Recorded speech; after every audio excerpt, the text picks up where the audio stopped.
মুরুটিয়া থানার অধীনে খানপুর শনি মন্দিরের কাছ থেকে উদ্ধার গাঁজা, ধৃত এক ব্যক্তি। পুলিশ সূত্রে জানতে পারা গিয়েছে, শুক্রবার রাতে খানপুরের শনি মন্দিরের সামনে দিয়ে একটি টোটো সমেত গাঁজা পার হবে সেই খবর পুলিশ গোপন সূত্রে পায়। মুরুটিয়া থানার ভারপ্রাপ্ত আধিকারিক নির্মাল্য দত্ত বিশাল পুলিশ বাহিনী নিয়ে খানপুর শনি মন্দিরের কাছে ওত পেতে বসে থাকে।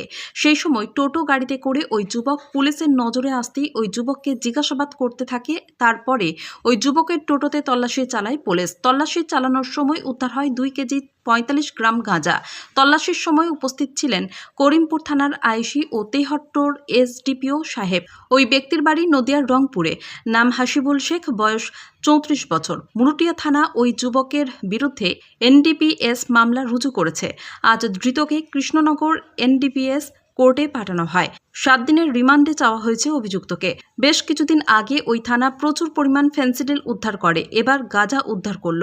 মুরুটিয়া থানার পুলিশ তদন্ত শুরু করেছে যে এই গাঁজা কোথায় যাচ্ছিল পাচারের উদ্দেশ্যে এবং কোথা থেকে আসছিল তারও তদন্ত শুরু করেছে পুলিশ।